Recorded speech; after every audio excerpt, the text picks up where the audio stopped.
Hello दोस्तों, साहिब बंदगी। हमारा आज का टॉपिक है परम पुरुष और भगवान के बीच में जो मैंने ऑडियो बनाया था, पार्ट 1। उसका आज दूसरा भाग के ऊपर मैं आज ऑडियो बना रही हूँ। जिसने पार्ट 1 नहीं सुना है, कृपा करके पहले पार्ट 1 सुनना, फिर पार्ट 2 सुनना, ताकि आपको इस ऑडियो का आगे का लिंक समझ में आएगा। पार्ट 1 सुनने के बाद काफ़ी लोगों को, जिज्ञासु जीव जो हैं, उनको काफ़ी प्रश्न उठे होंगे,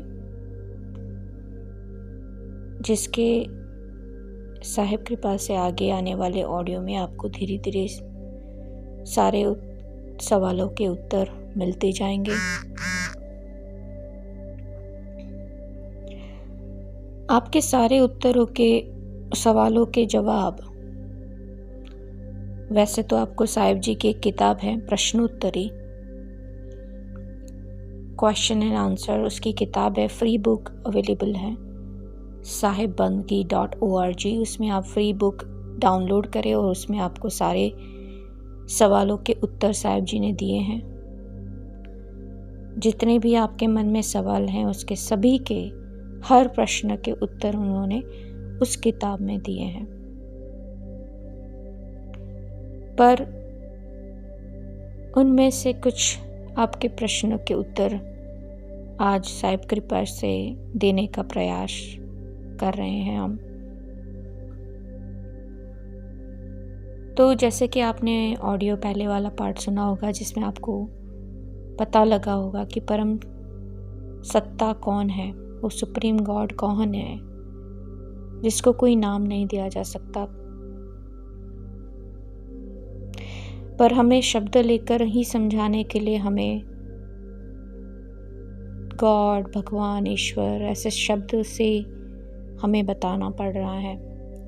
पर ये भगवान, ईश्वर, ये सभी निरंजन के शब्द हैं और निरंजन तक ही जाता है। तो ये भगवान, ईश्वर, अल्लाह, जीसस, जितने भी आप धर्म के इष्ट देव हैं, वो सभी के नाम निरंजन तक जाते हैं। उस निरंजन स्वामी के तक जाते हैं जो 21 ब्रह्मांड का मालिक हैं, जो जितने भी क्रिएशन, यूनिवर्स है, मल्टी यूनिवर्स है, गैलेक्सीज हैं, उन सभी के क्रिएशन का मालिक, काल, महाकाल, अकाल पुरुष, ये निरंजन ही है।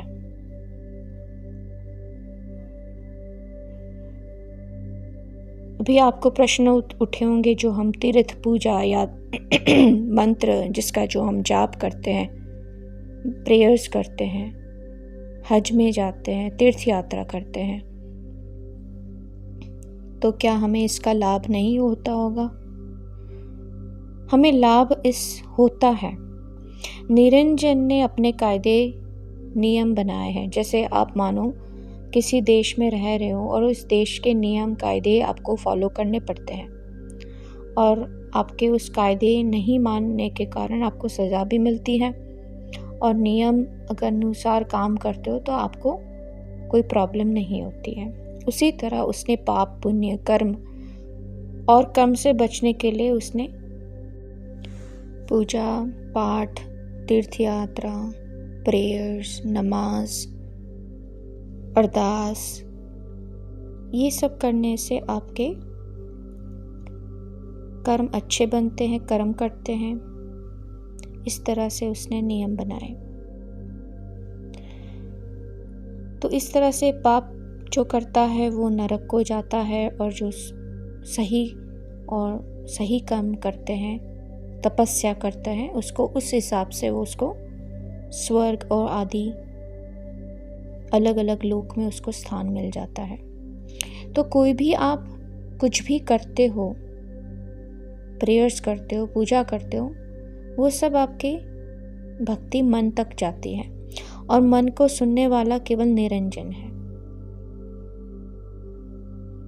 निरंजन ही है जो इसका आपको लाभ देता है, सिद्धि दे देता है, शक्ति दे देता है। पर जो आत्मा है वो मन से अलग है। आत्मा को ये सब करने की ज़रूरत नहीं है, फिर भी उसको करना पड़ रहा है। जब तक उसके निरंजन के दायरे में है रहना पड़ता है, क्योंकि जब तक आत्मा कंप्लीटली समर्पण होके उस परम सत्ता का तत्व नहीं पा लेती है, तब तक वो मुक्त इस निरंजन से नहीं हो सकती है। क्योंकि निरंजन और परम पुरुष के बीच में वचन हुए थे। क्योंकि जिस वरदान से उसने आत्माएं पाई थी, वो वरदान में जब आत्माओं को कष्ट देने लगा जब निरंजन, तो परम पुरुष को दया आई और उस परम पुरुष ने अपने ही अंश से निकले हुए कबीर साहिब जी को वापस धरती पर भेजा आत्माओं को मुक्त कराने। तब निरंजन और कबीर साहिब जी के बीच में चर्चा हुई थी। तब उससे भी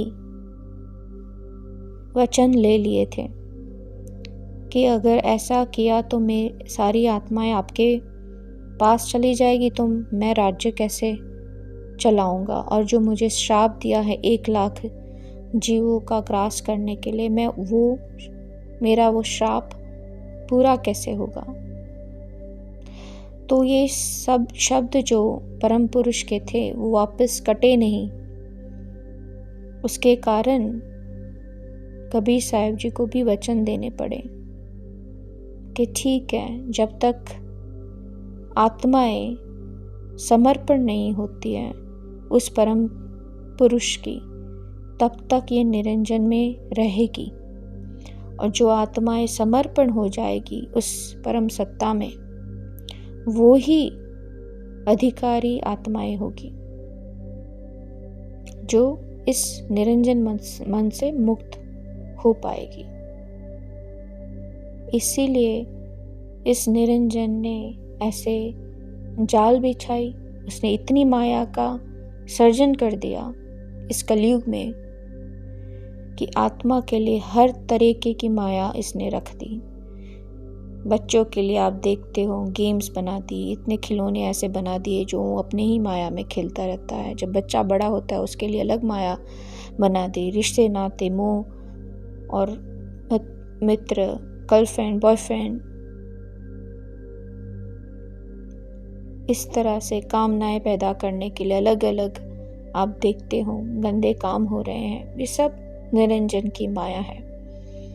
उस निरंजन जैसे जैसे तरंग भेजता गया, वैसे वैसे इंसानों ने इस तरह से दुष्ट काम करने लगे, जबकि इंसान की कोई बस की बात नहीं है ये सब करने की। ये तरंग ही वहां से आ रहे हैं। निरंजन जैसा अपना सृष्टि चलाना चाहता है, वैसा वैसा वो तरंग भेजता है ब्रह्मांडों में से, और वो वैसा वैसा अपना काम कराता है। जब उसको सृष्टि को सर्जन करना होता है वो सर्जन कर देता है। जिस टाइम पे उसको विसर्जन करना है यानी कि नाश करना है, तब वो नाश कर देता है। इस तरह से साइकिल चल रही है। इस निरंजन ने 84 लाख योनि कैसे विभाजित करी है, तो आइए समझते हैं।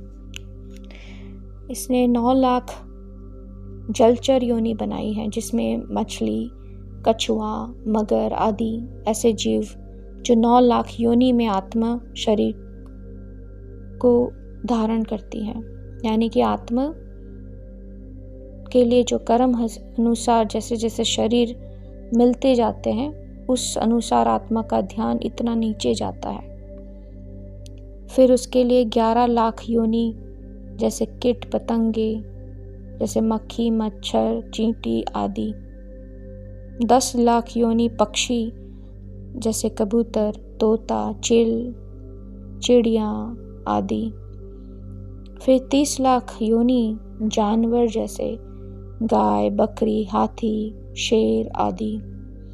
फिर 20 लाख योनि जिसको वनस्पति जैसे कि वृक्ष, औषधियाँ, पेड़ पौधे, घास आदि, और 4 लाख योनि मनुष्य जैसे आकार के रूप में, उसमें मनुष्य, प्रेत योनि, देवी देवता, ऐसे आकारी स्वरूप, मनुष्य आकारी स्वरूप की योनि में डाल दिए। इस तरह से 84 लाख योनि की उत्पत्ति इस निरंजन और आदि शक्ति से हुई है।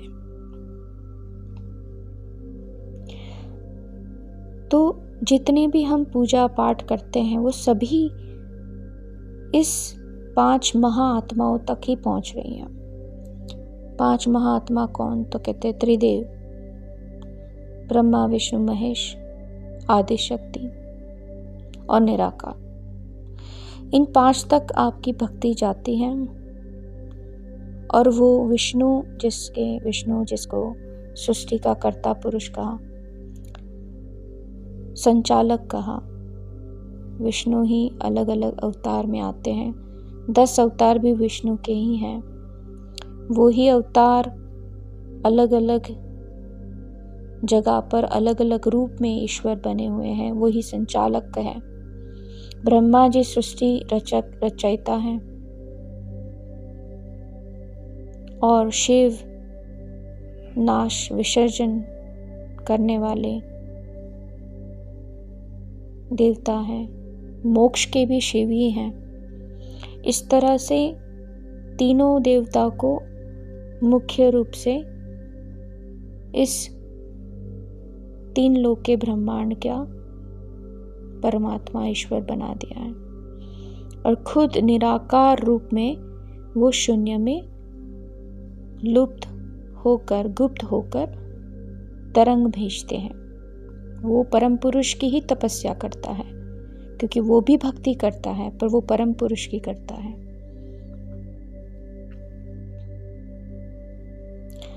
तो त्रिदेव भी हैं, वो भी परम पुरुष का ज्ञान नहीं जानते हैं। वो केवल निराकार तक का ही ज्ञान जानते हैं। तो आप जितने भी धर्म संप्रदाय देख रहे हो वो सभी निरंजन तक ही जा रहे हैं। वो सिद्धि शक्ति भी दे देता है, चमत्कारी शक्ति भी दे देता है। जिस लोक की आप भक्ति करोगे वो वहां लोक तक भी पहुंचा देता है। और इस माया का ऐसा प्रभाव है कि जो भी आप ज्ञान सुनते हो फिर आप माया में ऐसे आ जाते हो, फिर वापस भूल जाते हो। इस तरह का इसका माया का जाल है। तो सद्गुरु भी कहते हैं जिस ईश्वर को हम मान के चल रहे हैं वो ही हमारे भक्षक बने हुए हैं। हमें लगता है वो हमारा रक्षक है, पर वो रक्षक नहीं है, भक्षक है। जिसका आपको प्रमाण महाकाल रूप में, जब विराट रूप में श्री कृष्ण ने अपने योग में जब अर्जुन को ज्ञान दिया था, वो महाकाल स्वरूप निरंजन का ही था। जिन्होंने निरंजन ने अपने स्वरूप को विराट रूप में दिखाया था कि सब ईश्वरों का ईश्वर वो ही है। पर हमें ये दिखाया था कि श्री कृष्ण ही वो महाकाल स्वरूप है। नहीं, वो श्री कृष्ण तो योगेश्वर कहलाते हैं। वो योग में उन्होंने, वो ध्यान में उन्होंने अर्जुन को ज्ञान दिया था, उस महाकाल का रूप निरंजन का ही था।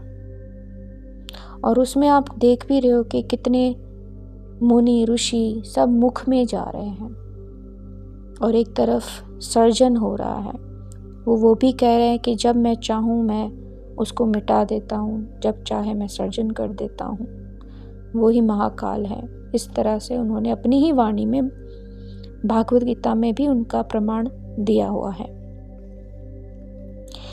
तो वेद, उपनिषद, कुरान, उस सब में निराकार का ही आखिरी का ज्ञान बताया गया है।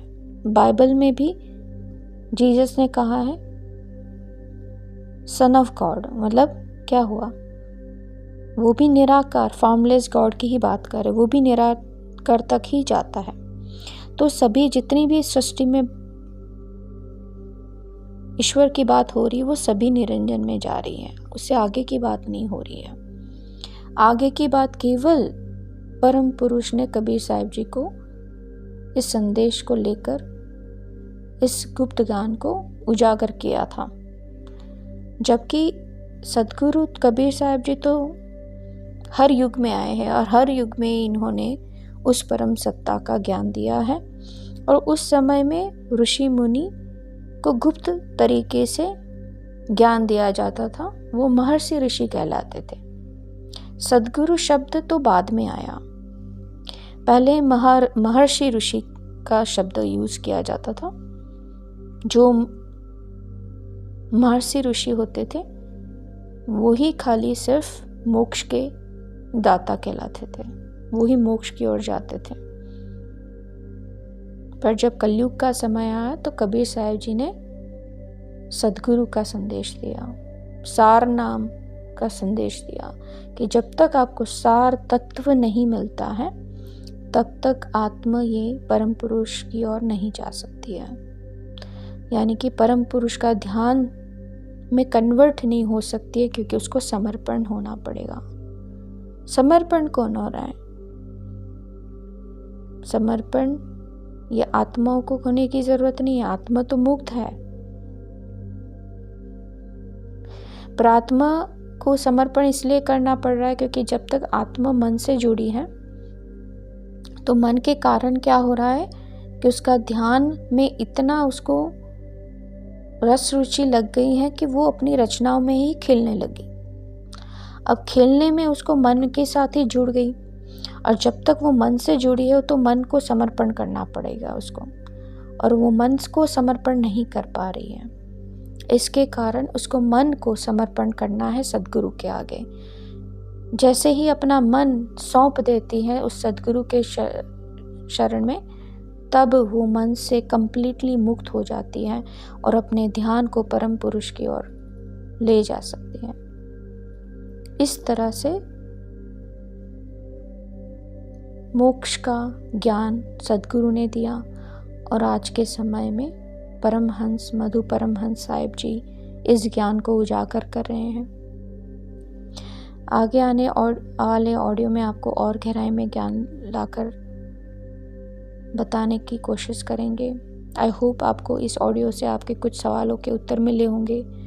आने वाले ऑडियो में और सवालों के उत्तर देने की कोशिश करेंगे। सुनने के लिए धन्यवाद। साहे बंदगी।